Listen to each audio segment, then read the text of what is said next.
was born in 1972, so I missed the whole hippie thing, fueled in Canada by Vietnam draft dodgers coming in from the United States. But if you want a taste of that generation, entitled self-absorbed leftists, here, check out this really painful amateur folk song called Harperman about Stephen Harper. Here, watch 30 seconds of it, 60 seconds tops. I won't punish you with any more. Take a look. Who controls our parliament? Harperman, Harperman. Who squashes all dissent? Harperman, Harperman. The Duffy handout incident, no respect for environment. Harperman, it's time for you to go. Who's the king of secrecy? Harperman, Harperman. Who has slashed the CDC? Harperman, Harperman. No money for PTSD, accuses good Judge Beverly. Harperman, it's time for you to go. So it's basically every single left-wing talking point from the last 10 years strung together in a painfully long rhyme, almost 6 minutes of it. I felt dumber after watching it, but I thought I'd make a few points anyways. Here, first of all, if you read the credits under the video, it says, Harperman is written and performed by Ottawa folk singer Tony Turner. And that's true as far as it goes, but that's not really what Tony Turner does. I don't quite think Tony's got enough talent to earn a living as a musician. In fact, he works for the federal government, in the civil service, in the environment department. Now, I believe in freedom of speech, which includes freedom to sing against the government. But when someone goes to work as a public servant, they voluntarily choose to be bound by a code of non-partisanship. You can see it right here on the Treasury Board website. It includes the requirement to be, quote, carrying out their duties in accordance with legislation, policies, and directives in a non-partisan and impartial manner, and to be, quote, loyally carrying out the lawful decisions of their leaders and supporting ministers, unquote. Now, that's the thing. If you take a job to implement the decisions made by the government, how could you then campaign against those decisions made by the government? I mean, again, free speech, feel free to attack the government's people and policies, feel free to sing against the government's people and policies, to campaign against the government's people and policies, but how can you possibly do that while you work for the government's people and your job description is to support the government's policies? Would any private company, say an airline or a restaurant, allow a group of flight attendants, let's say, to make a music video attacking that airline, or a group of cooks to attack the restaurant? No, that would be the definition of insubordination. They would be fired.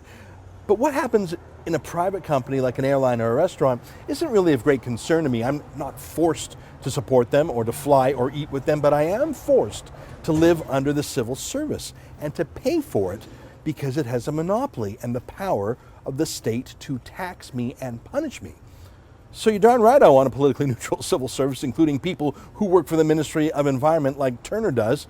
I mean, can you even really trust this guy's work, knowing how much he hates his work?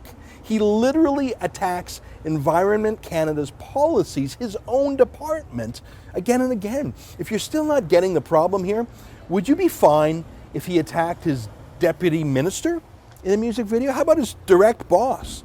Do you think that would be normal in any company, let alone one that's required to be neutral in law? Now, naturally, Turner has been put on leave while this is being investigated. Paid leave, of course, him being a member of a government union. Now, this hollering leftist has been turned into a celebrity by the liberal media.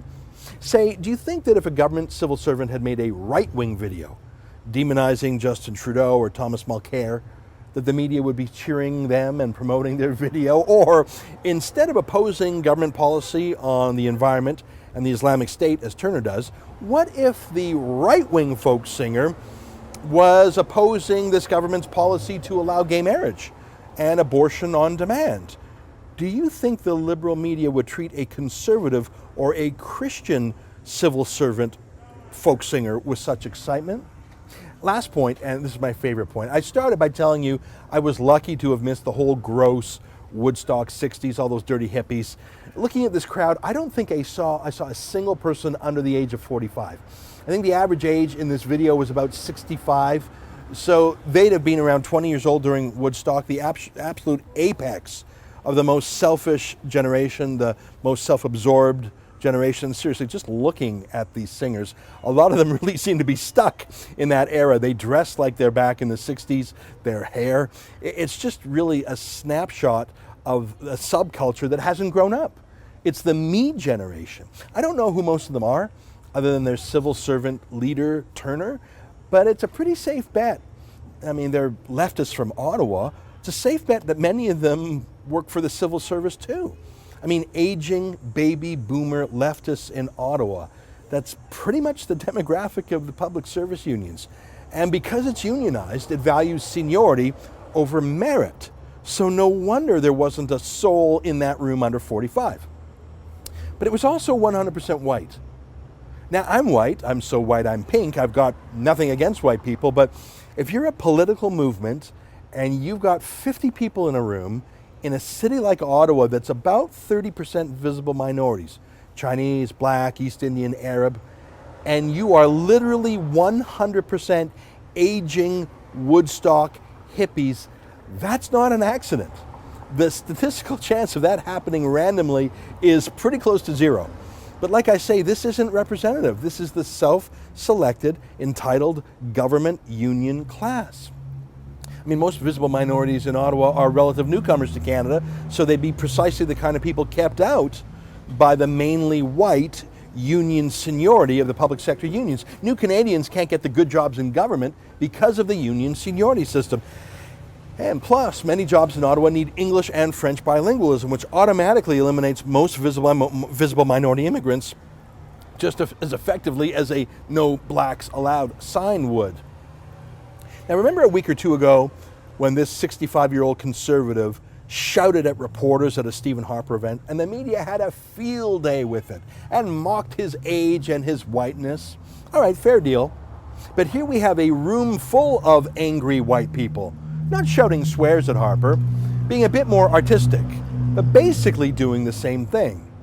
And the media thinks they're heroes. But the biggest difference is, unlike Turner, you don't employ or pay for that conservative codger.